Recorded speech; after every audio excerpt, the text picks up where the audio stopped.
बिस्मिल्लाहिर्रहमानिर्रहीम। अस्सलाम वालेकुम नाज़रीन, MR न्यूज़ हेडलाइंस में एक बार फिर आपको खुशामदीद। मैं हूँ राशिदा हफीज़। सिंध हाई कोर्ट ने कराची के इदारा फराहमी और निकासी आम के मैनेजिंग डायरेक्टर असदुल्ला को फौरी तौर पर ओहदे से हटाने का हुक्म दे दिया। सिंध हाई कोर्ट ने हुक्म दिया कि 2 हफ्ते में वाटर बोर्ड का नया MD कानून के मुताबिक तैनात किया जाएगा और बाकायदा इश्तिहार जारी करके नया MD वाटर बोर्ड तैनात किया जाएगा। सिंध हाई कोर्ट ने यह भी हुक्म दिया कि नया MD वाटर बोर्ड तैनात होने तक कोई एडहॉक तैनाती नहीं होगी।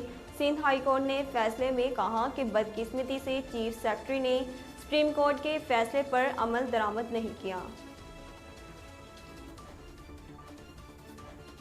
बरतानिया में 3 दहाइयों में आने वाला बदतरीन समंदरी तूफान यूनस कॉर्नवाल के साहिल से टकरा गया।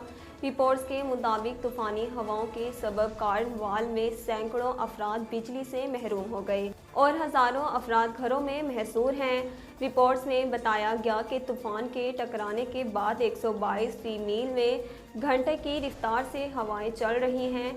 इसके बायस कई इमारतों और मकानात को नुकसान पहुंचा। रिपोर्ट्स के मुताबिक तूफानी हवाओं के बायस कई मकामात पर दरख्त और दीवारें गिरने के वाक़यात पेश आए, जिसमें एक शख्स जाँ बहक और मुतअद्दिद ज़ख्मी हो गए, जबकि मुतअद्दिद गाड़ियाँ भी मुतासिर हुई।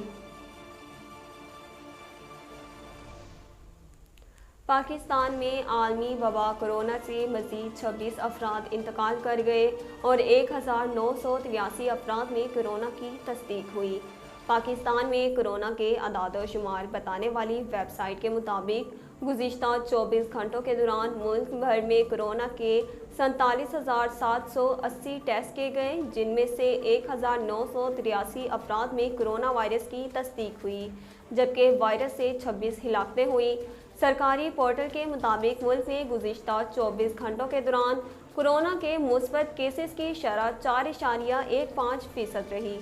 सरकारी पोर्टल के मुताबिक मुल्क में कोरोना से हिलाकतों की तादाद 29,976 हो गई और मजमूई केसेस 14,96,676 तक जा पहुँचे। नाज़रीन, अब तक के लिए इतना ही। मज़ीद खबरों और अपडेट के लिए हमारे चैनल को सब्सक्राइब कीजिए और हमारे फेसबुक पेज को फॉलो कीजिए। इसी के साथ ही अपनी मेज़बान राशिदा हफीज़ को दीजिए इजाज़त। अल्लाह निगहबान।